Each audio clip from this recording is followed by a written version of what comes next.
Yeah, g'day Canyoners, welcome to another Workshop Wednesday. We've been talking about contingency anchors or releasable systems or rig to rescue, whatever you want to call it.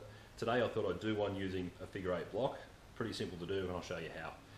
Just to recap, a contingency anchor is any sort of anchor where you put your rope through the anchor as normal, but then you've got some sort of system that locks off your abseil strand, but when required you can undo the lock and then slowly lower that abseil strand down in a nice controlled fashion. Now there's a couple of reasons you might want to do that. You've got an abseil stuck on the abseil line, they've got their hair, their clothes, their finger, their glove, whatever it is stuck in their device and they can't free themselves for whatever reason. Well, they could just be freaking out or they could be injured. For whatever reason, they're stuck on the line. A lot easier to lower them down than lift them up. So it's a matter of undoing your block and then slowly lowering them down in a controlled fashion. It could be that you actually want to set the end of your line exactly to the water level. You might have a deep pool with fast flowing water. You don't want to throw a big spaghetti of rope into that water, abseil down, get tangled up, have to fight the current while you're trying to release your device. So you set the rope length so you just abseil straight off and swim out. Now to do that, especially if you can't see the water level, you might need to rig a contingency.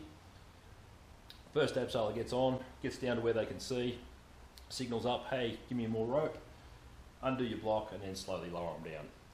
Well, the other point is you might just want to bleed your rope out, whether it's in between abseilers, just to change where the wear point on your rope is going over sharp edges, so in between abseilers or while someone's abseiling, just nice, slow little bleed out. So to do that, you need a contingency anchor. With a figure 8 block, it's really, really simple. I've said previously, I used to always be just throw and go, the old Blue Mountain special. I started heading out with a mate of mine, Mark Norman. He basically slapped me around the face, said, look, you need to get with the times, taught me the figure 8 block. Really surprised at how quick, fast and efficient it is, especially if you're using like a rope bag where you flake your rope out on the way down. You only just set your rope length as needed. You're not coiling and uncoiling rope all the time. Really quick to set up. I've said previously as well, haven't had a car crash in 20 years, but I always put a seatbelt on. So even though I've never had to use a contingency anchor while I'm recreational canyoning, if it's so quick and easy, why wouldn't you do it? Like that 1 in 1,000 chance that something goes wrong, you've got it in place, bang, away you go. Especially when it is actually quicker than throw and go anyway. So show you how to do it. It's pretty basic. So we've got our brake strand, our abseil strand. Now normally you'd make sure, I'm only using a short bit of rope today, normally you'd make sure that you've got enough to get both ends to the ground, so if I do have to release someone, I know I've got enough rope there to get them all the way to the ground nice and safely. So to set up your figure 8 block, just take your brake strand and just as you would to abseil on a figure 8, just thread it through like that. Once you get to that stage, take the brake strand around the back. There's a few different ways to do it, but this is the way I like it. I find it really simple. So brake strand just goes around the back of your small loop, back through your big loop and over the top. And that sets up this nice little crisscross pattern, which actually locks that nice and tight. Now when that pulls up against your malleon or your wrap ring, it's not going to go anywhere. One little catch with the figure 8 block though, if someone gets on the wrong line, there's nothing to stop them from plummeting down. So as a safety, you want to absolutely prevent that and just take a quick draw and clip that back in your anchor system. Now if someone gets on the wrong line, they can't go very far, it's going to catch them. Always a good point too that you have someone who knows what they're doing manning the anchor. Okay, that's in my bag. Don't get on that line, jump on this line, it's the abseil line. Really simple, quick. Setup is a breeze. Doesn't take any longer than setting up a throw and go, especially if you're uncoiling and flaking and all that sort of stuff. Just pull it straight out of your bag, feed it through, put the 8 on and away you go.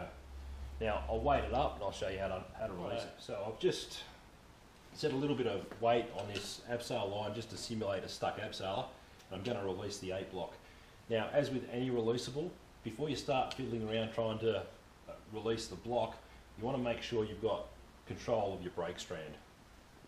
If you've got 2 people, even better. One person can control the brake strand, the other person can do all this fiddly work up here. But with one person it's pretty simple as well. First thing I want to do is remove this quick draw so I can get access to the 8. And I'm just going to clip that back up on my anchor so it's out of the road. Now, I want to release this brake strand and give myself enough slack so I can pull that loop there back over the small loop of the 8. So I'm just going to release that out. And the abseil is not going to go anywhere because the thing that's breaking them at the moment is these crisscrosses. So whatever that's in place, the abseil is not going to go anywhere.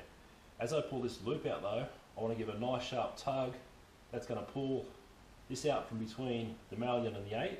That's going to release that crisscross. So as I go to there, sharp tug down, all of a sudden I'm in descent mode. Really simple. Now I've lowered them down as far as I need. I want to lock it back off. It's just a matter of wrapping it back over the top. Come back around, make sure I've got control of the brake strand at all times. Back over, pull it nice and tight. Grip back in.